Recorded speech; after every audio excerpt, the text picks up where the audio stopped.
राधे राधे दोस्तों। तो कैसे हैं आप सब? उम्मीद है अच्छे ही होंगे। तो आज हम आपको सुनाने जा रहे हैं संत रविदास जी की कथा। कहते हैं कि प्रभु के रंग में रंगे महात्मा लोग जो अपने कार्य को करते हुए प्रभु का नाम लेते रहते हैं, उनसे पवित्र और उनसे बड़ा कोई तीर्थ इस धरती पर नहीं है। संतों के बारे में शास्त्रों में कहा गया है कि जो अपने लिए किसी भी प्रकार की सांसारिक इच्छा न रखे और परोपकार में अपना समय गवाए, वह संत है। संत रविदास जी भी एक ऐसे ही व्यक्तित्व के इंसान थे। इनके लिए इनका कर्म और परोपकार ही पूजा थी। गुरु रविदास जी का जन्म काशी में एक चरमकार परिवार में हुआ था। इनके पिता का नाम संतोख दास और माता का नाम कलशा देवी था। संत रविदास जी संत कबीर के गुरु भाई थे। संत रविदास जी के विषय में एक कथा कही जाती है कि एक बार ये अपने जूते बनाने में तल्लीन थे। उसी वक्त इनके पास एक ब्राह्मण आए और कहने लगे, मेरी जूती थोड़ी सी टूट गई है, इसे ठीक कर दो।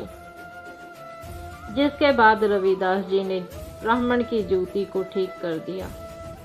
फिर अचानक रविदास जी ने उनसे पूछा, श्रीमान आप कहाँ जा रहे हैं? इस पर ब्राह्मण ने कहा, मैं गंगा स्नान के लिए जा रहा हूँ।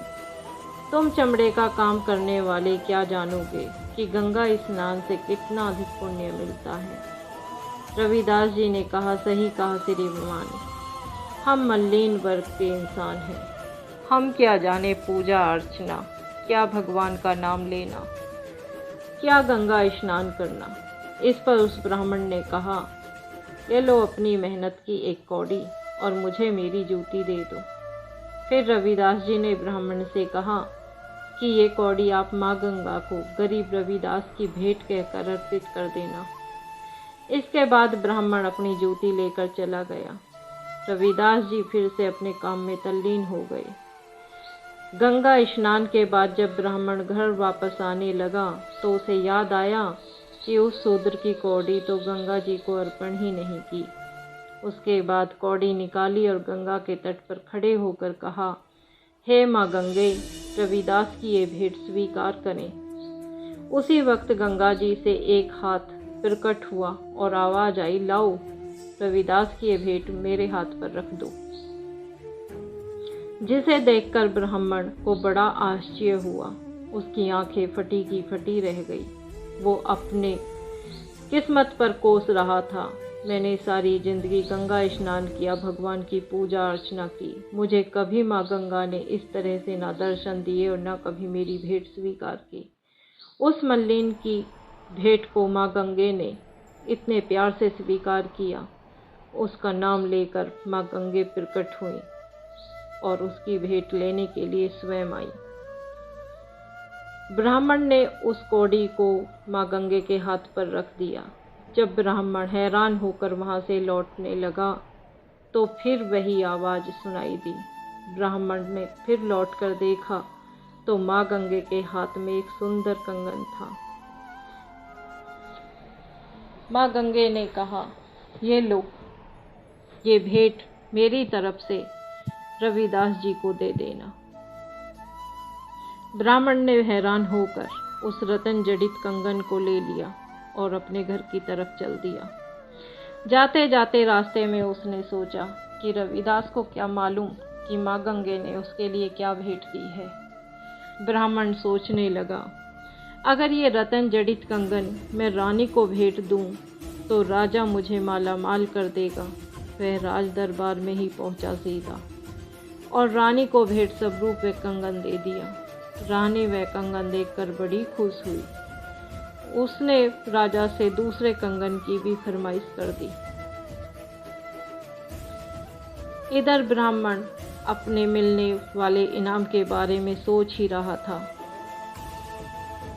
कि राजा ने ब्राह्मण से कहा, मुझे इसी तरह का दूसरा कंगन भी चाहिए। इस पर ब्राह्मण ने कहा कि आप अपने राज जौहरी से कहकर इसी तरह का दूसरा कंगन बनवा लें।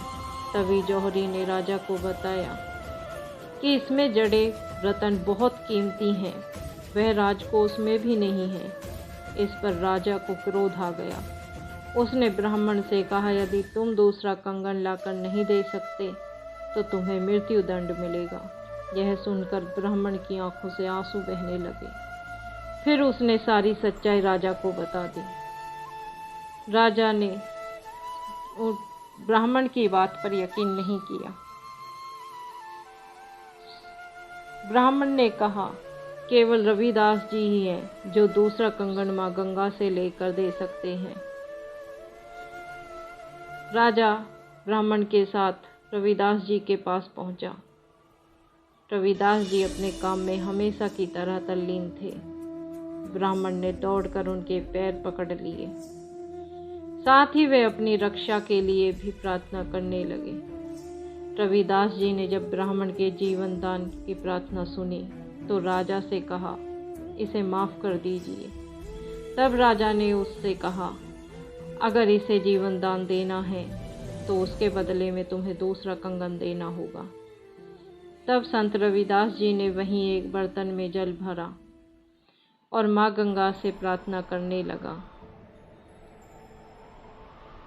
माँ गंगे ने ऐसा ही कंगन उस बर्तन में रख दिया। राजा ये देखकर बहुत हैरान हुआ। इसके बाद संत रविदास ने कहा, मन चंगा तो खटोटी में गंगा। कहते हैं प्रभु के रंग में रंगे महात्मा लोग जो अपने कार्य करते हुए प्रभु का नाम लेते रहते हैं, उनसे पवित्र और बड़ा कोई तीर्थ इस धरती पर नहीं है। रविदास जी के इस कार्य को देखकर और भगवान के प्रति इतनी श्रद्धा निष्ठा को देखकर राजा का भी मन बदल गया। उस दिन से राजा ने भी अपने कार्य को छोड़ अपने आप को संतों की सेवा में और भगवान की भक्ति में लगा दिया। और उस ब्राह्मण ने भी सब छल कपट त्याग कर भगवान की भक्ति सच्चे मन से की। तो कैसी लगी आपको ये कथा? लाइक करें, शेयर करें, सब्सक्राइब करें और कमेंट में राधे राधे लिखना ना भूलें। राधे राधे।